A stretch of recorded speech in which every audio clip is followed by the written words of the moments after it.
Добрый вечер.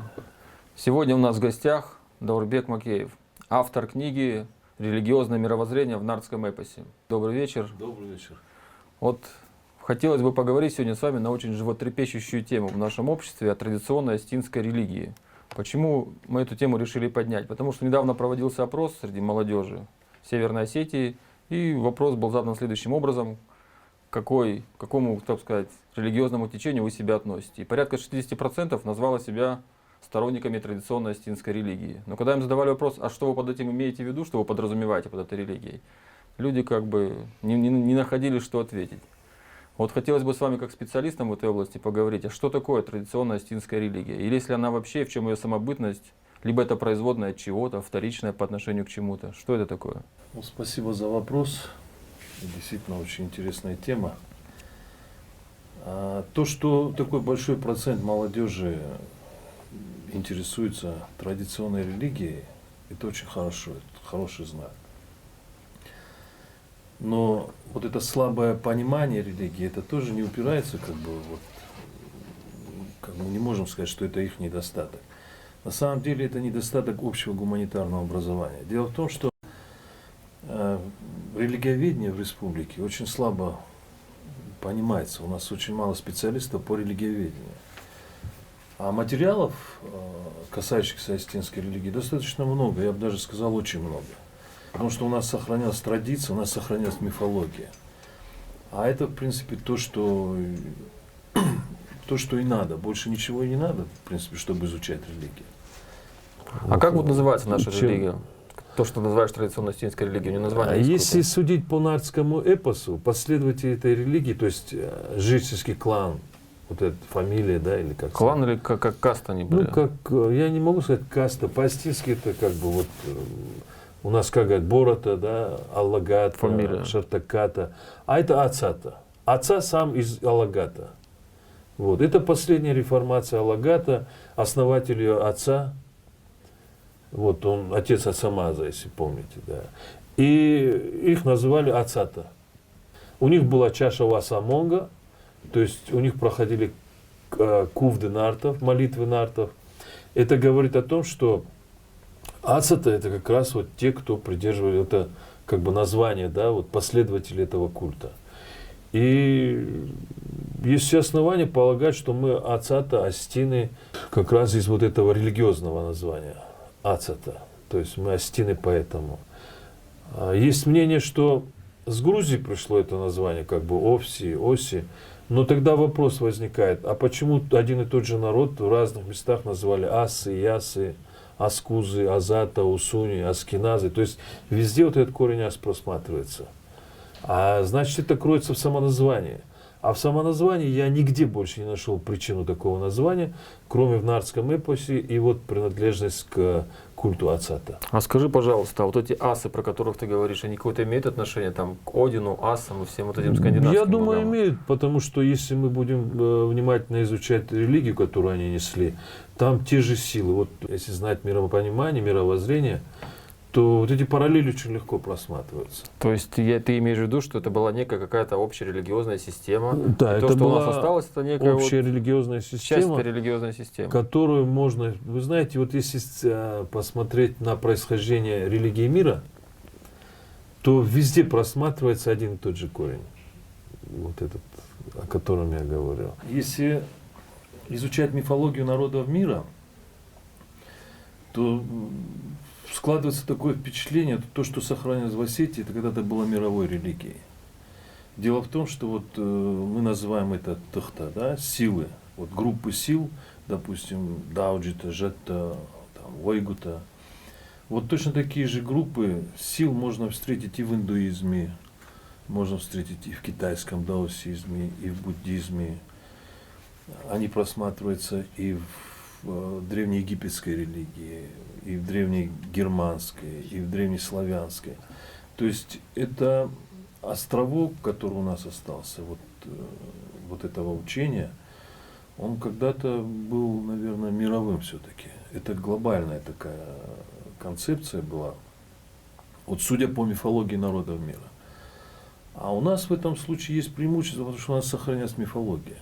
То есть нардский эпос который мы не до конца еще понимаем, его богатство, его содержание, вот он хранит очень большую информацию.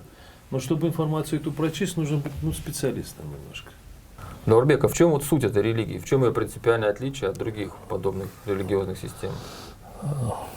Суть религии просматривается в нескольких вот бытовых словах. Если вот ученый, допустим, философ, религиовед, он очень быстро это увидит. Вот такие привычные для нас выражения, как, допустим, мангдуне, рухшдуне, асагдуне, вот это такие ключевые фразы, ключевые, на которых строится целая философия, целая идеология. И вся традиция практически на этом основана. Ну, что такое мангдуне, что такое рухшдуне, что такое сагдуне? Вот для того, чтобы это понять, нужно немножко знать мифологию. То есть, что такое рухшдуне? Хусау фалды, что дуне и рухшейма, у дуне и рухш. То есть, Бог, Он сотворен из света, Он и есть свет. Хусау есть рамбнача как вот дуне и рухш. То есть, Он свое место обитания выбрал мир света. То есть это говорит о том, что Бог это есть свет и даже более тонкое, чем свет. Это ты Нартский апостатируешь, что ли? Ну, Да, это есть вот, это везде есть, во всей литературе нашей просматривается, в устном народном творчестве. То есть я эти слова не придумываю, Да. и фразы эти не придумываю. Потом каждый традиционный осетин знает, что есть тождество между асагдуне и рухшдуне. Асагдуне это мир истины, да, а это рухшдуне мир света. Вот мы уже поняли, что мир света есть Бог, да? А мир истины это есть тоже Бог, да? То есть есть тождество прямое.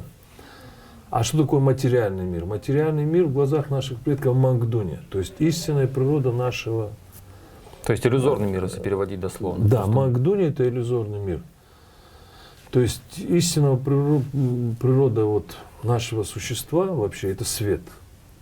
А вот так, что мы видим, вот эти формы, это есть иллюзия. То есть мы живем в иллюзорном мире в неком. Да, вот в иллюзорном виде. То есть здесь просматривается какая идея? Здесь просматривается идея целостности сущего. То есть существует Бог, а остальное все, что существует раздельно от Бога, это как бы иллюзия. Угу. Вот. Это же в Индии похожая философия, да, на это? Ну, восточные философии вообще вот на этом основаны. Вот официальные доктрины, допустим, авраамических религий, там Бог и творение раздельно. Если мы смотрим библейскую концепцию, если смотрим кораническую концепцию, если смотрим, допустим, ту же Тору, но в тех же религиях, и в исламе, и в христианстве, и в иудаизме, есть течения, как бы элитные, да, можно сказать, или эзотерические, можно сказать, которые тоже на этой концепции, вот как вот у нас это просматривается в осетинской традиционной религии. Это вот в христианстве, допустим, исихазм. Они тоже принимают как свет, как абсолют. А в исламе это суфи. Суфи. Кстати, для Кавказа суфизм это традиционная религия. То есть он изначально свойственен на Кавказе. Да.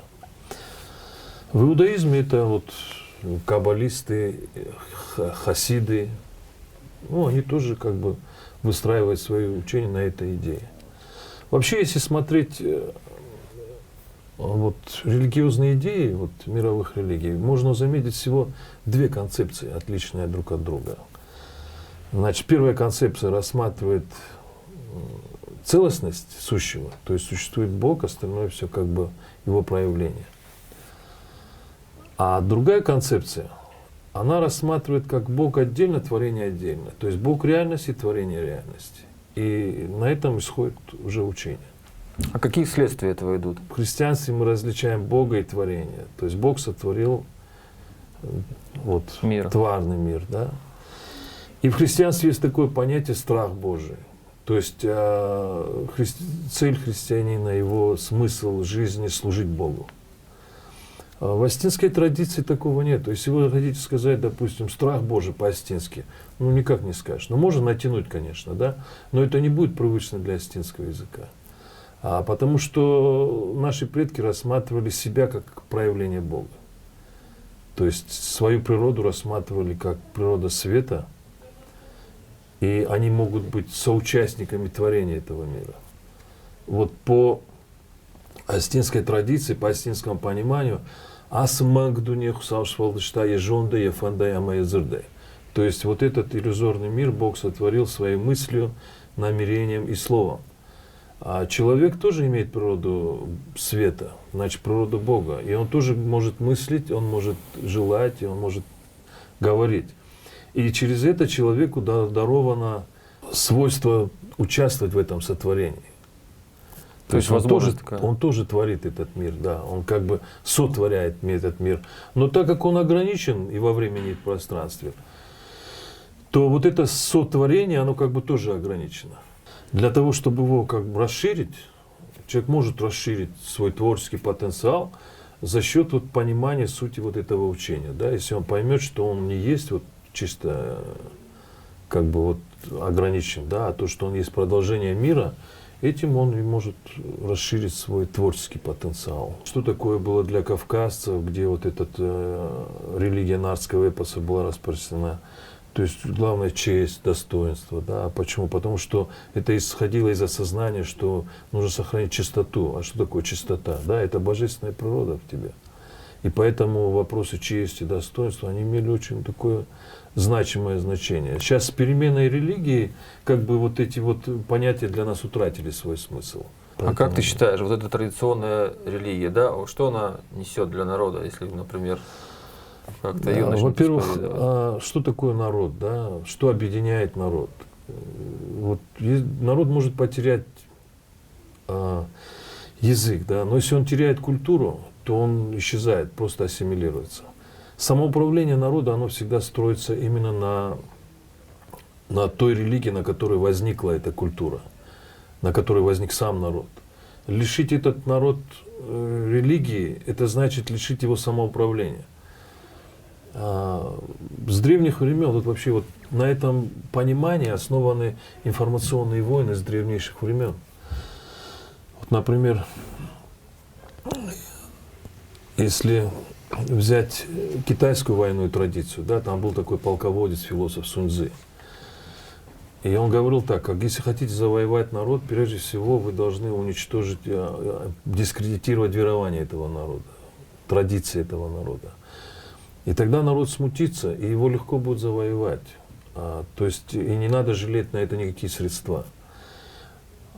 То же самое, тому же самому учил, допустим, Моисей. Но в более такой поэтической форме, когда мы читаем Библию, он говорил так: когда вы идете к народам, землю, которую хотите завоевать, ломайте их столбы, святилища, сжигайте рощи их. Что такое столбы, святилища и рощи? Это атрибуты религиозные. И естественный итог, люди друг друга перестают понимать. Если они перестают друг друга понимать, то уже невозможно самоуправление. Они не смогут договариваться друг с другом. Вот. И поэтому, когда нет самоуправления, а человеческое общество так устроено, что в управлении нуждается, тогда ему легче навязать внешнее управление. Угу. Да, и вот чтобы лишить народ самоуправления, навязать внешнее управление, для этого дискредитируются местные верования и навязываются другие. Те же принципы используются и сейчас. Вот, допустим, и не обязательно касается религиозных верований. Вот, допустим, американцы смогли свою моду навязать советским людям через джинсы, через какие-то пластинки, какие-то музыку, хиппи и так далее. И они практически без оружия, наша страна перестала быть суверенной. Информационное оружие такое. Да, это информационное оружие, и приемы этого, они... А вот, Даурбек, скажи, пожалуйста, вот, чем является астинская традиционная вот эта религия? Либо религия, либо это мировоззрение все-таки. Кто-то говорит, что это часть Ахдау, да, традиционного нормы поведения, которые есть у нас в обществе. Что это все-таки? Ахдау это... Или это полноценная религиозная система? Да, Ахдау это, если перевести так вот на русский язык, да, самое близкое к этому слову традиция, культура.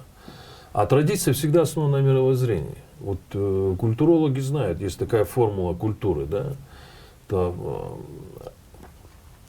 что культура есть реализованное в жизни мировоззрение. То есть мировоззрение – это основа культуры, это основа Ахдау. Да. А мировоззрение, если мы будем рассматривать астинское мировоззрение, астинское народное мировоззрение, на котором и возник этот Ахдау, оно, несомненно, религиозное, потому что оно предусматривает существование Бога, сил, оно предусматривает существование загробного мира. И никак это нельзя сказать, что это не религиозное мировоззрение. То есть ты считаешь, что сначала возникла вот эта религия, а потом уже возникла на его основе вот это Ахдау, нормы, мировоззрение и все прочее? Вот То есть присмотрите. что тут первичное? Спор же вокруг этого идет. Всегда мировоззрение есть основа культуры. Мировоззрение есть основа Ахдау. Да. Ну а что формирует мировоззрение? Вы знаете, мировоззрение включает в себя философию, включает в себя очень громадный опыт. А если речь идет о религиозном мировоззрении, то здесь уже подключается и трансперсональный опыт, то есть религиозный опыт. Да, то есть здесь это такой непростой вопрос. Ну хорошо, ну вот как в любой религиозной системе, да, есть там литургия, есть теология, то есть что нужно делать, как себя вести, там этика определенная. А какие вот подобные вещи есть в традиционной астинской религии? Как нужно, как производится богослужение, так скажем, как происходит общение с Богом? Что это вообще такое с практической точки зрения? Здесь я вот уже говорил о том, что Хусауя Асамагдунеш Валыштая Жонда и Афадая Майдзурдай. То есть Бог сотворил этот мир своим умом, желанием и речью. Точно так же человек, имея природу Бога, он может творить вот этот вот мангдуни, иллюзорный мир, своим речью, своим умом, мыслью, да, желанием и речью. То есть умом, желанием и речью творится мангдуни. А чтобы понять асагдуни, там надо как бы немножко отстраниться от ума, от мысли, от желаний и от речи. А для того, чтобы отстраниться от этого, нужна осознанность. Угу. То есть осознанность, что ты мыслишь, как ты мыслишь, что ты желаешь. Контроль мыслей, контроль. Да, что ты говоришь. И вот эта осознанность есть основа Ахдау. Осознанность. Осознанность, да. Осознанность в мыслях, осознанность в желаниях, осознанность в речах. То есть, если посмотреть вот. И это накладывает очень большой отпечаток на этикет, национальный этикет. То есть, вот если смотреть вот в старину, как себя вели старики, они не говорили лишнего. Они обдумывали каждое свое слово. То есть они сидели правильно, и разговаривали с женщиной правильно, и с детьми правильно держали субординацию. То есть вот эта осознанность, она была, вот этой осознанностью был пронизан практически весь быт.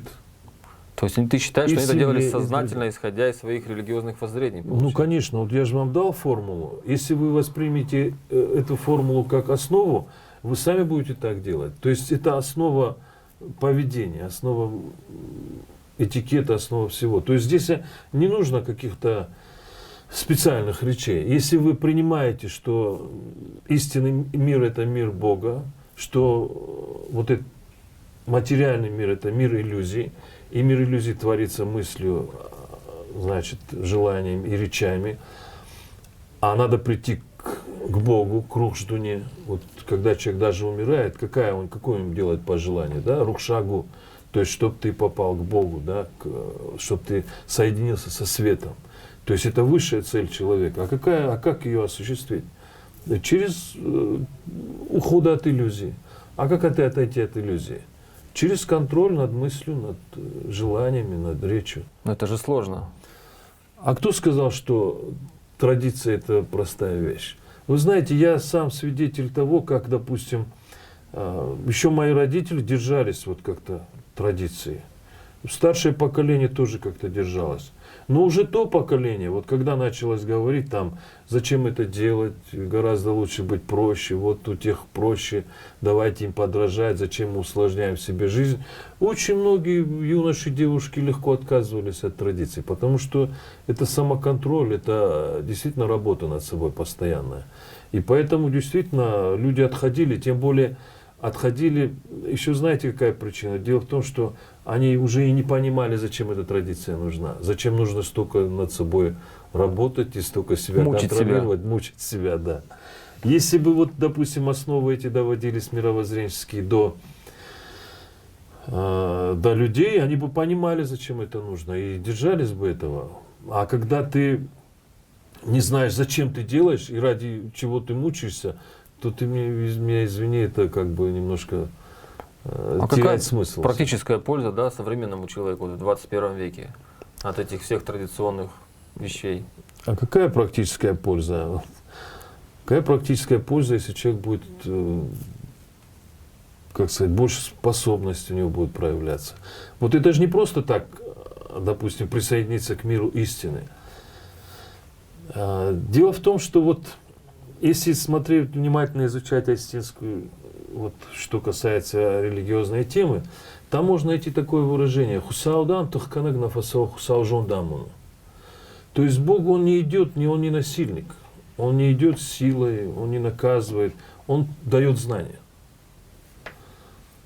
И наши предки считали, что присоединяясь к миру истины, к миру света, человек становится более способным к творческом плане. То есть он расширяет свои творческие способности. А что значит расширить свои творческие способности? Это и есть фарм, да? То есть это улучшить и свою, Жизнь. как сказать, жизнь свою, и свое, может, даже культурное состояние, и бытовое состояние. То есть они не разделяли вот фарм понятие, как, допустим, культура, и, то есть это и благо, и божественное благо, и материальное благо, это вот все вот таким общим словом вот фарм, да, божественная благодать. То есть это и житейская благодать, в конце концов. То есть без этого наши предки считали, ну, невозможно. Дело в том еще, что вот, допустим, это тоже еще сохранилось очень даже хорошо. Вот в молитве, когда говорят «Хусау дохожах так, как к дому сарфан рака». То есть, чтобы мы были достойны того хорошего, что ты нам даришь. Дело в том, что иногда вот человек получает какие-то блага материальные, но от этого ему лучше не становится, потому что могут дети неправильным путем пойти, может быть, в семье какой-то разлад быть. То есть, если сознание неустойчиво, то от больших богатств могут быть большие беды. И поэтому сознание должно быть готово к тому, чтобы в доме были богатства, понимаете как? И поэтому без духовного такого совершенствования вот это вот богатство, оно радости не приносит. Благо это когда есть семья, когда есть дети, когда все хорошо, и деньги, которые ты зарабатываешь, они идут только на пользу, то есть на развитие, на какое-то совершенствование. А это может быть только при обязательном условии, что человек не только материально развивается, но и духовно. И поэтому без вот этих пониманий просто общество не может иметь будущего, оно не может иметь перспектив. А хорошо, вот посмотри, в последнее время наше все это наследие сжалось до каких-то застольных ритуалов, да, там, связанных с похоронами, там, еще с какими-то там мероприятиями. Это Застольные. действительно беда. И как ты относишься к употреблению большому вот этого алкоголя во время этих всех мероприятий? Имеет ли смысл молиться там Богу с алкоголем? Астинский культ, астинская молитва, вот эта священная трапеза, она фактически повторяет акт сотворения мира. Ну хотя бы Вот схематично. эта голова, которая лежит на столе, да, и мясо, вот, которое разложено по иерархии, оно тоже разложено, да, то, что ближе к голове, оно ближе к старшим, то, что к ногам, оно туда дальше идет, к младшим. Вот, фактически эта мысль повторяет идею о том, что Бог, истинная природа живого свет, да, Он отдал свою истинную, как бы, тело свое, свет, на сотворение этого мира. То есть Он пожертвовал своей истинной природой, Он пожертвовал сам собой, потому что в основе всего сущего вот это свет, это тело Бога.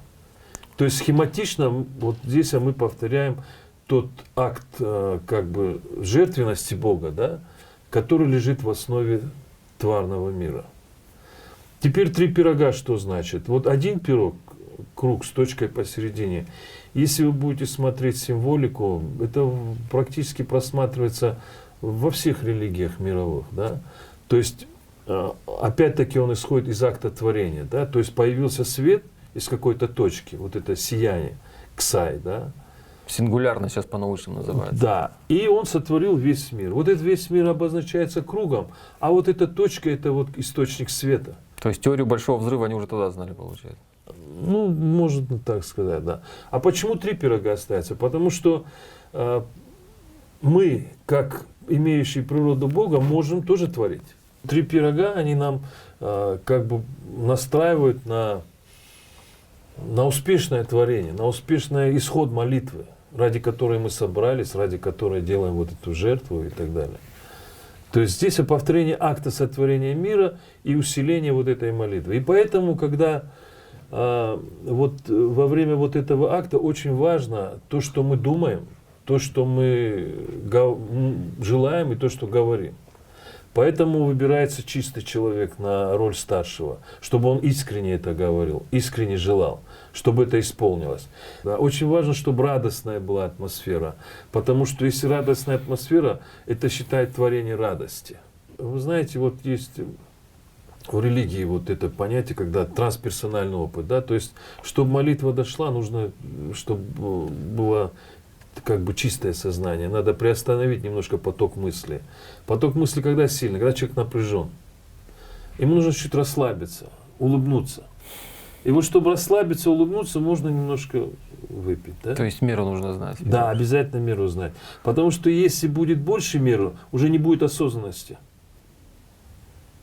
То есть, что самое главное в молитве? Осознанность и расслабление. И вот это вот употребление спиртного, оно достигается расслабления, но нельзя пить через меры, потому что не будет осознанности. Угу. Помните вот эту притчу, когда черт пригласил Аштаджи и говорит, мол, я, говорит, вот придумал араку, давай выпьем. Ну, Аштаджи говорит, давай, говорит, выпьем. Ну, одну выпили, давай еще, ну, давай еще. Вторую выпили, давай еще, давай. Третью выпили, давай еще. Нет, хватит, говорит. Отныне, говорит, так будет. 3, кто выпьет, он, говорит, будет на меня похож. А кто больше выпьет, он, говорит, будет на тебя похож. Да, это должна быть осознанность. То есть должно быть осознанность, что такое? Это видение, это умение видеть. Ну, это что, медитациями какими-то заниматься людям или чем? Как осознанность вот это тренируется? интересный вопрос тоже. Как прийти к осознанности, да? Как научиться быть осознанным, да? Вот это интересный вопрос. Для этого вот в любых религиях всегда существуют духовные практики. Да, вот, например, в христианстве это молитва где-то, да, там люди запираются где-то, вот, монастыри, молятся целыми днями. Где-то вот зикр делают, вот, суфии. А астинская духовная практика – это астинские песни. Песни? Песни акапельные, хоровые песни. Вот посмотрите, вот я вам скажу, вот, допустим, что такое Бог, да? Бог – это все, да? И Он во всем проявляется. И вот смотрите, символично, как в песне проявляется вот божественный мир. То есть вот этот звук, он фактически повторяет тот цвет, из которого создан был мир. Вот много разных звуков сливаются в один. Это вот как радуга сливается в один цвет, допустим, да? То есть вот эта гармония создается. То есть вот песни астинские, хоровые, акапельные песни, они очень сильно продвигают как бы дух. Танцы астинские, вот симт. Симт фактически он предполагает расширение сознания.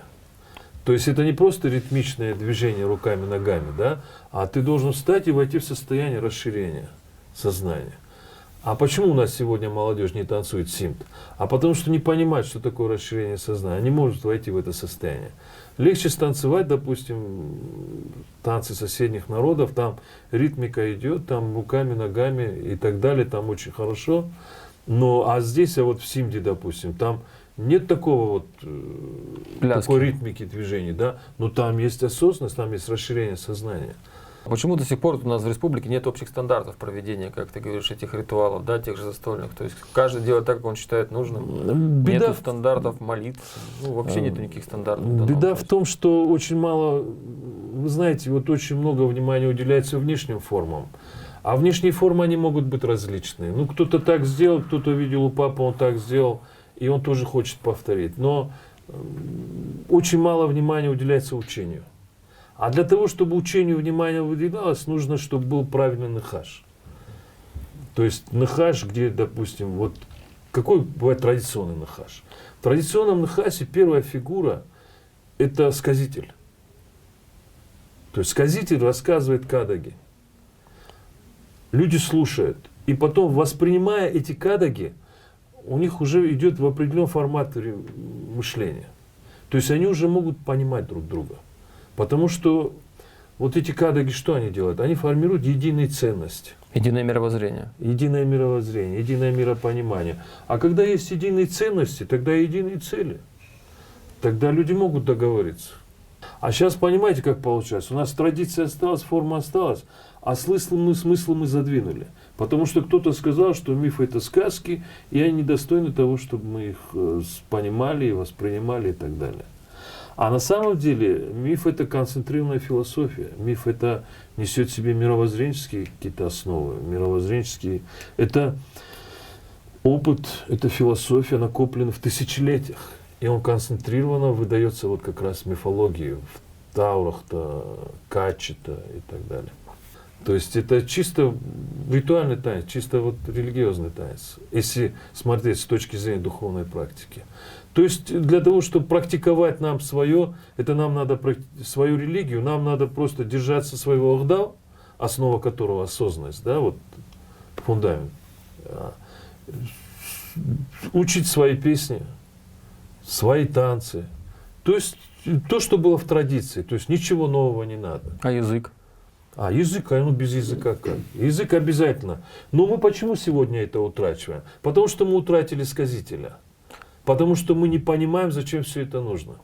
Вот и все. Если бы мы знали, допустим, вот сегодня молодежь, наши дети фактически лишены того громадного опыта, который заложен в устном народном творчестве. То есть никто до них это не доводит. Ни в школах это не доводят. Нигде. Ну хорошо, но смотри, нарский эпос свойственен многим народам Кавказа. Не только же он астинский есть нарский эпос. Есть там разных народов, не будем перечислять, сам ты знаешь. Но почему только у нас он является основой некого религиозного мировоззрения? А не только у нас. Распространение нардского эпоса среди многих народов, это свидетельствует о том, что вот эта религия, которую несет этот эпос, она была распространена среди многих народов. Поэтому вот ментальность кавказская, почему они говорят, вот в России даже и не различают, какие народы, да, потому что ментальность одна. Она была сформирована именно вот этой религией. Но у нас как бы сохранился нардский эпос, и у нас сохранился язык. И благодаря этому мы можем сейчас легко различать А насколько смыслы. важен астинский язык для понимания нардского эпоса? Ну а без языка как поймете смыслы? Не, ну вот есть переводы да. уже там в разных, есть там, не Ну, знаю, вы знаете, на абхазском языке. если смотреть переводы, ну вот, например, тоже понятие ахдау. Вот скажите по-русски, да? Вы что будете говорить, все будет приблизительно. Допустим, переводят, допустим, вот у нас написано бардуак, допустим, Дон и бардуак. Я смотрю русские переводы, там написано Бог воды. Бог воды. Да, Бог Дон Бетр, Бог воды. Или там Бог кузнечного дела. А у нас это дуак. А дуак даже не самое высокое звено в иерархической ступени. Понимаете как? Это дауджи-то, они иерархически как бы ниже даже жетта.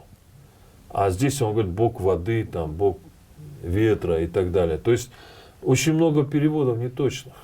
И если вы будете читать русские тексты, просто у них ничего не поймете. То есть это будет как сказки, да, как былины какие-то? Ну это да, как сказки, как былины. А здесь, благодаря тому, что вы еще знаете язык, здесь уже включаются как-то и смыслы, как бы второй ряд включается. А что вот по поводу, можно сказать, того, что очень часто обвиняют Астин многобожие, что вы, дескать, язычники, у вас было многобожие, кустам Ну это поклоняетесь и полная белиберда, потому что сам в астинском эпосе даже намека нет на многобожие. Нету там такого. прочее. Это Сколько- проблема переводов, как ты говоришь, Бог воды. Да, Бог- это Бог проблема того, Бог русских всего. переводов. Вот вы заметите, вот допустим, вы сидите за столом, мы как молимся, да? Хусау табудон хусау. И так далее, да? А как русский, как, допустим, мы переводим это на русский? Давай за Бога выпьем. То есть это совсем разные смыслы. Или за святого Георгия давай выпьем. А по-астински же мы же не говорим, ама ваш ты жить, хайбанажа. Мы же такие вещи не говорим, это очень будет грубо и неправильно. Хорошо, что такое тогда, кто такой Вастерж тогда, можешь сказать с точки зрения Ваш нашего Торджи, эпоса? если вы переводите, сделайте прямой перевод. Вот у вас это слово «весть». Штыр – это великий, большой. Джи производится из астинского йог, единый, единящий. Да? Мгм. В санскрите тоже есть такое слово, самое очень известное – йога. И из этого слова йога выходят такие слова, как ги, джи, чи. и в японском, и в индийском, и в китайском, означает как бы энергия духа. Энергия определенная. Да. Вот здесь это точно так же можно перевести. Слово «великий вестник», значит, весть, слово вот у вас. Великий, дух великий вестник. Да? То есть, а посмотрите, какие титулами он обозначил. Хусау Уасхашек, да, или Хусау Миновар.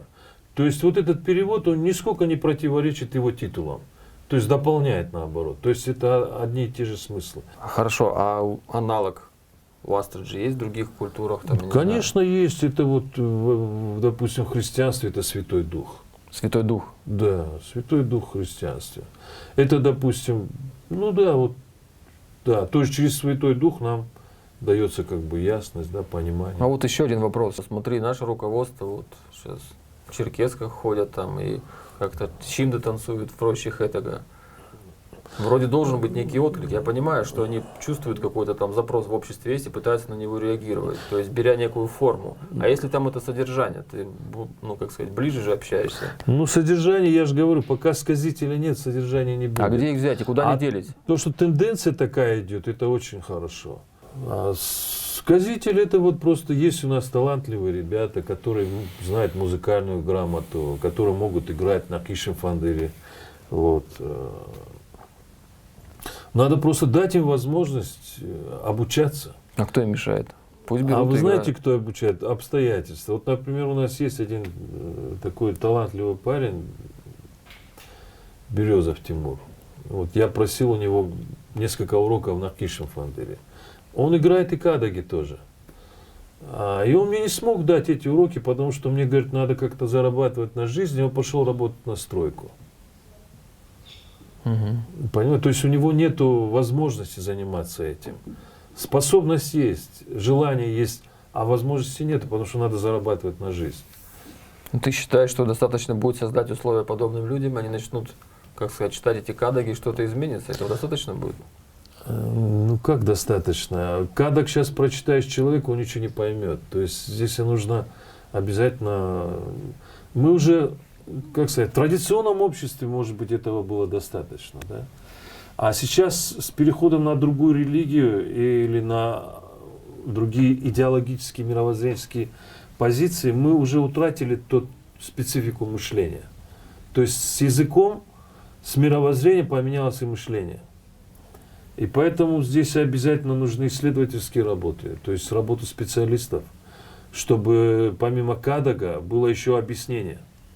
То есть речь идет о создании вот практически институтов. Да? То есть... Современный творческий язык, он же диктует не только вот там устное творчество, да, можно какие-то мультфильмы снимать, фильмы. Ну, Сейчас конечно, позволяют технологии это делать. И ты конечно, не считаешь, да. что сильнее бы и эффективнее доносило бы до Конечно, сознания? было бы эффективнее. И в этом плане меня радует то, что наши ребята работают. Я вот вижу, появляется больше фильмов, мультфильмов на остинском языке, вот там, переводы хотя бы. Конечно, было бы хорошо, если бы больше было театрализованных представлений на эту тему, именно по остинскому фольклорному, значит, наследию. Это было бы очень хорошо, но это же нужны средства. А для того, чтобы были средства, нужна воля людей.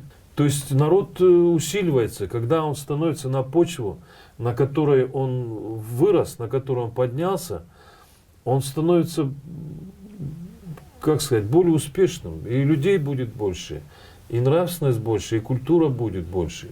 Не, ну подожди, смотри, Разводов христианство у нас считается, меньше. что приняло Осетия уже больше 1000 лет назад. 1100-летие собирается праздновать, по-моему, в 22 году, да? То есть, ну как-то же это 1000 лет существовали уже без этой веры, или как это было? Вы знаете, вот те из Алан, Сармат, скифов, которые приняли христианство, они ассимилировались и исчезли. Если бы мы приняли христианство, мы бы поменяли, конечно, и мировоззрение. У нас бы сохранилось, у нас бы было сейчас христианское мировоззрение. Но мы сохранили мировоззрение Нарты-Качета, которое передается в Нарты-Качета. А оно концептуально иное. То есть, если бы действительно было христианское влияние, мы бы сейчас не говорили бы об эпосе. Мы бы не говорили об этой религии. А то, что это сохранилось в сознании людей, это говорит о том, что христианство не принимали. То есть, это блеф. А когда, по твоему мнению, да, мы перестали жить сообразно вот этой традиционной религии? Когда прошел этот перелом? Ну, Если вы он не можете, прошел 1000 лет, значит, когда-то ближе это было? вы можете следить, когда. Вот в 1938 году состоялся последний съезд сказителей. После этого еще в 50-х годах как-то держалось. А вот 60-е, 70-е годы начался обвал вот этой культуры. То есть вообще. это совсем вообще недавно было, в новейшей истории же практически. Конечно, вот еще недавно на моей памяти я, даже вот, судя по своим родителям, это люди, которые люди традиций. А сегодня уже таких людей мало найдешь. Вот по поводу Нехаша. То есть в нарты качества очень часто упоминается Нехаш, собирались нарты на Нехаше. То есть это был некий орган, который принимал, наверное, некие решения, да? То есть что это был за институт? Вот у нас же сейчас как бы тоже есть Штернехаш, то есть собрание вот астинского народа проводится. Вот в чем разница между тем институтом, который был в традиции, тем, что есть сейчас? Вот для того, чтобы какое-то решение принять, нужно прийти к единому мнению. А к единому мнению могут прийти люди только мышление которых сформировалось на единой мировоззренческой базе. В Нехасе всегда, вот традиционном Нехасе я имею в виду, в том, в котором люди могли договариваться, всегда звучали таурахта, качета, то есть вот эти какие-то устные предания, которые формировали определенное мышление. Задавали настрой какой-то, да, наверное? Да, определенный настрой и определенную основу давали для мышления. То есть у нас получается в нынешнем Штернехаш это лебедь, рак и щука, да? То есть люди с разным Сейчас, конечно, мировоззрением. собираются люди с разным мировоззрением, с разным миропониманием, с разными ценностями. И они никогда не договорятся. Это в любом случае, если не вернуть туда сказителя, в любом случае это будет всегда топтание на месте. То есть невозможно это не потому, что мне так хочется. Это общая закономерность. То есть без этого не бывает. А вообще этот институт нужен нам в современном обществе? Если мы хотим быть суверенным народом, если мы хотим сохранить свою культуру, если мы хотим, чтобы у нас было самоуправление, если мы хотим, чтобы наших детей не развращали внешним управлением, то без этого мы просто и не выживем как народ. Ну вот сейчас в школах вводят основы религиозного там образования некого. А вот традиционная религия будет преподаваться в наших школах? Ну, я думаю, что не будет. У нас же на официальном уровне отрицается. Мы же 1000 лет христиане, как они говорят. Да. Но Бог даст, может быть, действительно повернуться к этому. Может, поймут все-таки. Спасибо. Сегодня у нас в гостях был Даурбек Макеев. Всем рекомендую читать его книги и вообще изучать этот вопрос. Спасибо. Спасибо. Спасибо.